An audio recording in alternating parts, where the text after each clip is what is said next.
Почитувани гледачи, како што најавивме на почетокот ново издание на вестите, гостин во студиото, а мој денешен гостин во студиото е Ристо Велков од Агенцијата за развој на земјоделието.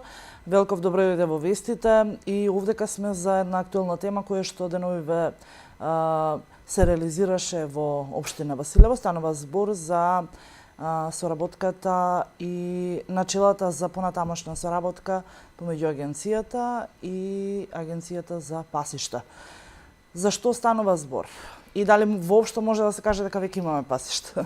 Најдапред добар ден и од мене и поздрав до гледачите на ТВ каналот ВИС. Инаку, како што рековте, една мала исправка, се одржа состанок на јавното предпријатие за стопанисување со пасишта со првите луѓе, пред се со членови на управниот одбор и со дел од вработените кои што работат во подружниците. Имаше гости од Радовиш и од нашите соседни општини, ова и од Струмичкиот регион, вработениот во канцеларијата, така да што целта беше разгледување на ситуацијата во какви услови нашите сточари продолжуваат со своите активности, дали има одредени проблематики. Инаку самата средба, како што кажавте, беше помогната од локалната власт, начело со градоначалникот Марин Јанев. Така, ќе оставиме тие формалности кои се биле. Прашањето ми е дали како јавно предпријатие за стопанисување со пасишта имаат право да бараат од луѓето да им биде платено пасиштето кога луѓето немаат ниту пласман за млекото како што треба, цената е таква каква што е знаеме, ниту пак субвенциите се исплатени. Да, прво ќе се вратиме на почетокот, значи прво основна цел беше да се согледа во какви услови нашите сточари и ги одработуваат своите активности. Инаку подружницата во Струмица е една од 10 што ги има на територија на Република Македонија и во сите тие подружници стасуваат сите оние податци кои што се потребни, дали и со какви проблематики, пак ќе кажем, се соочуваат нашите сточари. Инаку една од главните проблематики е како и на кој начин да им се обезбедат пасишта, иако нашите земјоделски производители, пред се тука станува збор за сточари, за тоа што ги користат тие пасишта и плаќаат одредени средства на државата, тоест на самото предпријатие. Меѓутоа, од друга страна, колку толку самото предпријатие се труди да овозможи услови, барем некои минимални услови за самите сточари да ги остваруваат своите активности, пред се тука се наоѓа релевантни пасишта, како што рековте, и освен тоа мора... Дали се трудат?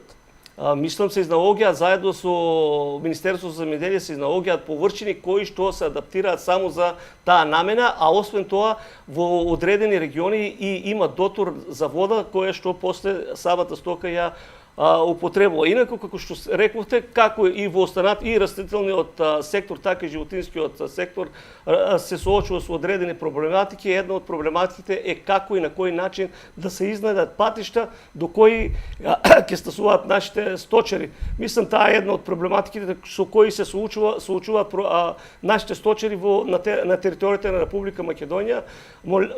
Мислам дека лека по лека се изнаоѓаат решења, а мислам и дека треба да им се изнајдат решења, затоа што сите оние што релевантно ги измируваат средствата спрема државата треба да добијат и соодветни услови за извршување на таа дејност. Така, каква е статистиката? Имате ли начална статистика, опаѓа ли бројот на сточарите? Па, како и во растителниот, мора да кажем дека и во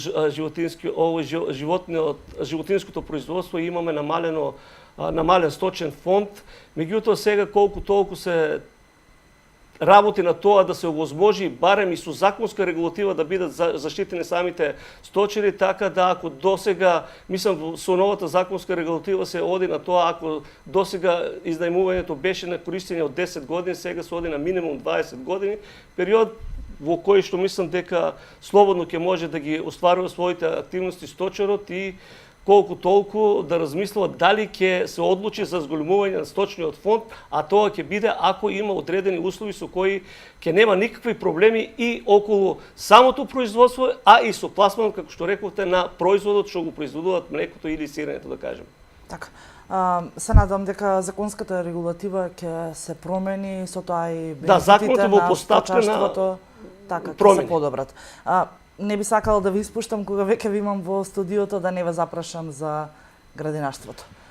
Па мораме да признаеме дека градинарството оваа година се наоѓа во една лоша состојба, мораме да кажеме имаме лош пласман, дел од производите кои што беа пласирани надвор од државата, сведоци дека се враќаат, дали погрешка на нашите земјоделски производители, бидејќи тука има направено некои аномалии, дали пред се со квалитетот на самиот производ, дали со останатите фактори кои одлучуваат за извоз на тука пред се стануваат оние институции кои што се одговорни за релевантни сите оние карактеристики што треба да ги има еден производ за да биде извезен.